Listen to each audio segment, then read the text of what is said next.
Peoples party ने आज एक बड़ा फैसला किया। बुखारी साहब, वो शायद आप तो कहते होते हैं कि उनको पहले कर लेना चाहिए था काफ़ी, लेकिन बहरहाल उन्होंने काफ़ी पेशेंस का मुजाहरा करने के बाद हम देख रहे हैं कि लतीफ़ खोसा साहब की और एतजाज़ अहसन साहब की बुनियादी रुकनियत जो है उसको मुअत्तल कर दिया है। मैं आपको ईमानदारी से हमारी पार्टी में नहीं, मैं आपको ईमानदारी से कहूं कि ये क्रिमिनल डिले की है लीडरशिप अच्छा। ने पीपल्स पार्टी की, क्योंकि ये एक तवील अरसे से पार्टी की जड़ें खोखली कर रहे थे। इनके दिलों में मोहब्बत ऊद आई थी खान साहब की, which is all right, no problem. आपको अगर कोई लीडर पसंद है आप अपनी पार्टी छोड़े, जाके उसको ज्वाइन करें, कोई नहीं रोक सकता आपको, ये आपका राइट है। लेकिन आप पार्टी के अंदर होते हुए उनकी मोहब्बत को दिल में बसा के अगर पार्टी की तबाही कर रहे हैं तो इसकी आपको इजाज़त नहीं दी जानी चाहिए।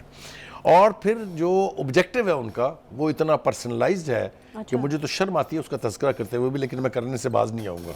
पहली बात तो ये है कि खोसा साहब ने पहले तो मुतालबा किया कि मुझे पीसीबी का चेयरमैन बनाए, वो नहीं बनाया उन्होंने, ज़का अशरफ का नाम आ गया। फिर उन्होंने कहा जी मेरे बेटे को टिकट दें आप। अच्छा। फिर जब वह उसमें भी घास नहीं डली तो फिर उन्होंने वही टिकट पीटीआई के खान साहब से भी मांगी अपने बेटे के लिए। अच्छा, तो मिल गई? वो एक इतला ये है कि मिल गई है, लेकिन इसकी कंफर्मेशन हो जाएगी जल्दी। ठीक है। दूसरी तरफ जनाब एतजाज़ अहसन साहब, मेरे ख्याल से उनसे बड़ा एहसान फरामोश मैंने पार्टी की लीडरशिप का और कोई नहीं देखा। There is no parallel. मैं जिम्मेदारी से ये बात कह रहा हूँ इसलिए कि उन्होंने ये हरकत एक दफ़ा बहुत पहले भी की थी। भुट्टो साहब जिंदा थे, उनके दौर में भी उन्होंने पीपल्स पार्टी छोड़ी थी और जाके असर खान की तरीके इस्तकलाल में शामिल हो गए थे। सो वफा उनकी सरिश्त में है ही नहीं, ठीक है। इनकलाबी रही हैं शुरू से वो, इसलिए वो इस ऐसे खौफनाक बयानात उन्होंने पार्टी और पार्टी की लीडरशिप के बारे में दिए हैं कि कैसे बर्दाश्त किया जरदारी साहब ने या बिलावल भुट्टो साहब ने, मेरी समझ से बाहर है। मेरे ख्याल से वो टॉलरेंस की अल्टीमेट मंजिल है। अच्छा। जिसका मुजाहरा उन्होंने किया है। हाँ। बिलाखिर उन्होंने उनकी मेंबरशिप दोनों की जो है मुअत्तल कर दी है। अब रह गया उनका CEC से निकाला जाना, वो भी मेरे ख्याल से आज नहीं तो कल निकल जाएंगे। वो मनसूखी की दरखास्त तो सिफारिश कर दी गई है। जी हाँ, वो इनिशिएट कर दिया गया है। लेकिन चूंकि उसकी एक फॉर्मेलिटी है, उसका एक तरीकाकार है, वो उसी के तहत होगी। लेकिन ये पीपल्स पार्टी के दरवाजे अब इन दोनों के ऊपर बंद है। सही है। अच्छा, अब ये कोर कमांडर हाउस हमला केस है जी, चेयरमैन PTI समेत 5 मुल्जिमान की तलबी के समन जारी हुए हैं, तो ये अब ये आज शाम पेशी थी 7 बजे, तो वो मेरे ख्याल में हो गई होगी। अब इसी को या तो हो जाना चाहिए या फिर गिरफ्तारी के लिए तैयार हो जाए। अगली दफा तो फिर अरेस्ट ही होंगे। गिरफ्तारी के लिए तो तैयार नहीं है वो, तो आप देखें कि हर जब पेशी होती है तो वो रात को तकरीर ऐसी ही करके जाते हैं कि आखिरी है। नहीं, वो तकरीर आखिरी करते हैं, लेकिन वो जब लास्ट टाइम कोर्ट में गए थे, इस्लामाबाद तशरीफ ले गए थे ना, वहाँ वो बैठे हुए थे सेक्रेटरी असेंबली के अपने कोर्ट के दफ्तर में। वहाँ 2 बंदे आए कोई अपने काम से कुछ और काम कराने के लिए, तो ये बाथरूम में गए हुए थे, तो वहाँ से निकले नहीं हैं ये। अच्छा। इसलिए उनका ख्याल ये था कि शायद मुझे पकड़ने आए हैं, तो इतने बड़े बहादुर है, मैं छोड़ दें उनकी बहादुरी के किस्से। अच्छा। अल्टीमेटली लोगों को पता चल जाएंगे, पहले भी पता चल गए हैं। अच्छा। तो मजीद भी मेरा ख्याल है बहुत जल्दी। ये किसने पेश होना है? बुशरा बीबी को बुलाया गया था, हमाद अजहर हसन, नियाजी मुराद से, ये वो वाले लोग हैं जो कि मतलब बुशरा बीबी तो खैर पता है, ये वो वाले लोग हैं छुपे बैठे, ये वो वाले लोग हैं जो सोफों पे तो जरूर बैठे हैं, लेकिन वो लोग हैं जो जिम्मेदार हैं जो कुछ ज़मान पार्क के बाहर हुआ था। जब पेट्रोल बम फेंके गए रेंजर्स के ऊपर, पुलिस के ऊपर, ये वो लोग हैं जो जिम्मेदार हैं 9 मई को होने वाले कोर कमांडर के अटैक के हवाले से। ये वो लोग हैं जो जिम्मेदार हैं अस्करी टावर को जलाए जाने के। ये इनके ऊपर चार्जेस बहुत खौफनाक नौइयत के हैं और इनकी मौजूदगियाँ साबित है वहाँ।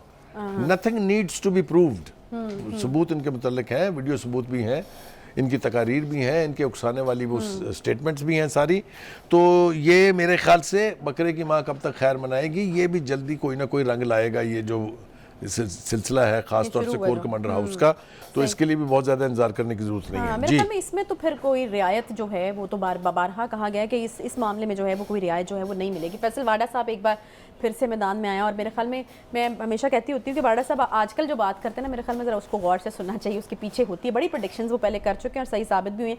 अब वो जी एक तो ये कह रहे हैं कि आर्मी चीफ की तकर्री के नोटिफिकेशन पर पहले दस्तखत किए थे आरिफ अलवी साहब ने, फिर चेयरमैन से मशवरा किया था, ये एक वो खबर दे रहे हैं। और फिर वो कह रहे हैं कि वो ये प्रेडिक्ट कर रहे हैं कि आने वाले इलेक्शन में आज़ाद लोग जो हैं वो ज़्यादा बड़ी तादाद में कामयाब। देखिए, पहली बात तो ये है कि फैसल वाडा को आप नॉन सीरियसली नहीं ले सकते, क्योंकि जब तक वो पार्टी के अंदर रहे थे वो बहुत क्लोज लोगों में से शुमार होते थे। इमरान खान साहब के कॉमरेड्स इन आर्म्स में उनका शुमार होता था। उन्होंने काफ़ी एक्सपोज किया है पार्टी को भी, पार्टी की लीडरशिप को भी। बहुत सारे टीवी इंटरव्यूज़ उसके हवाले हैं और मेरे ख्याल से वो चीज़ें लोगों को फैसल वाडा के ज़रिए पता चली हैं जो पहले नहीं पता थी खान साहब के बारे में या खान साहब की पार्टी के बारे में। ठीक है जी।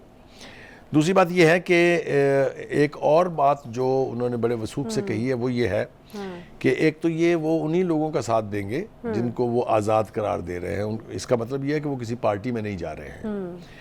ये आज़ाद जो हैं ये किसकी बी टीम बनेगी इसके हवाले से अभी कुछ कहना जो है वो कबल इस वक्त होगा, लेकिन बहरहाल उनका ये जो आर्गूमेंट है कि एक बड़ी तादाद में इंडिपेंडेंट्स जीतेंगे और फिर वो जिस भी पार्टी के साथ बैठेंगे वही हुकूमत बनाएगी, इंदिया ये है वो जो दे रहे हैं। इसलिए उनका ख्याल ये है कि वो जो है वो आज़ाद उम्मीदवार के तौर के ऊपर इलेक्शन लड़ेंगे और उनका ख्याल ये है कि वो जीतेंगे भी। और उनकी बातों को सीरियस लेने की मेरे ख्याल में बुखारी साहब ये भी वजह होनी चाहिए कि उन्होंने जिस टाइम पे पार्टी को छोड़ा, अब उनके कनेक्शंस थे, उन्होंने सेंस किया चीज़ों को। लेकिन एक बात मेरे ख्याल से इससे ज़्यादा इंपॉर्टेंट बात ये है जो उन्होंने असद उमर के बारे में कही है, वो जो खान साहब के एरिस्टोटल थे, जी जी, वो उन्होंने कहा है नहीं उन्होंने तो कैटेगोरिकली उसके ऊपर इल्ज़ाम लगाया कि पार्टी को तबाह करने की वाहद जिम्मेदारी असद उमर के ऊपर है और मैं सब्सक्राइब करता हूँ what Wada is saying, there is no doubt about it.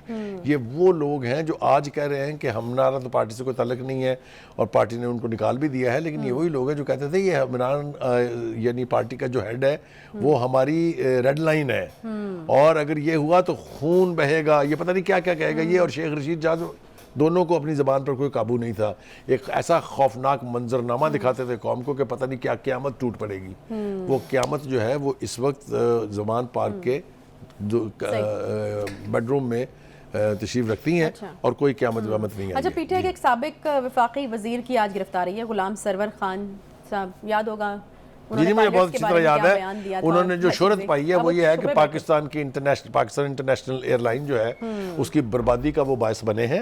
वो अपनी मोहब्बत में अपने पार्टी के लीडर के जो उन्होंने बयान दिया था कि जी जितने पायलट हैं पीआईए के उनके तो लाइसेंस ही जाली हैं, 2 नंबर है, पूरी दुनिया में पीआईए बैन हो गई और जिसका अरबों रुपए में नुकसान हुआ हमें और किसी ने पूछा तक नहीं इनसे। इनको तो इनके खिलाफ तो बहुत खौफनाक एक्शन होना चाहिए था जो नहीं हुआ है, लेकिन इनकी गिरफ्तारी जो है और हवालों से हुई है, वो हवाले भी बड़े खौफनाक हैं। सही है। जब आप लोगों को रूपोश कराते हैं तीनों सानहों में जी 9 मई में जलाओ घिराव और जुडिशल कॉम्प्लेक्स पर हमले में भी जी जी जी जी तो गिरफ्तारी इनकी हो गई, इनके बेटे और भतीजे के हमरा ये गिरफ्तार हुए और कहा जा रहा है कि किसी दोस्त के घर के छुपे हुए। देखिए जिसने रोल प्ले किया है 9 मई में, जिसने रोल प्ले किया है 25 मई में, 26 नवंबर में, उनको हिसाब तो अब देना पड़ना है, इसमें तो कोई दो राय नहीं है, तो बचता कोई नहीं है। सही। अच्छा, सदर मुमलिकत ने आज जस्टिस काजी फाइज ईसा की बतौर चीफ जस्टिस तैनाती की मंजूरी जो है वो दे दी है और बड़े आजकल साइलेंट या फिर क्या उसको कहेंगे कि बिल्कुल भी मजामत करते हुए नज़र नहीं आ रहे, कोई बयानात देते हुए नज़र नहीं आ रहे। आपको लग रहा है कि सदर साहब ने अब सीखा है बहुत सारी चीज़ों से और अब उनको लगता है कि अब नहीं फ़ायदा कोई? उनके पास मेरे ख्याल से इसके अलावा कोई चारा नहीं था, पहले उन्होंने करके देख लिया है। अच्छा। क्योंकि जो दक्षत वो नहीं करते थे समरी के ऊपर, वो ऑटोमेटिकली फिर लॉ भी बन जाता था और हो भी जाता था। अच्छा काम किया उन्होंने कि आने वाले एक चीफ जस्टिस को कंट्रोवर्शियल बनाने के बजाय उन्होंने चुप करके उसके ऊपर साइन कर दिए हैं। जाहिर है उनकी पार्टी के चीफ मुश्किल तो बहुत हुआ नहीं अभी आप इस समरी के ऊपर दस्तखत करते हुए, क्योंकि इसके हवाले से तो बहुत ज्यादा जी मैं उसकी तरफ आ रहा हूँ जाने नहीं दूंगा आपको मैं।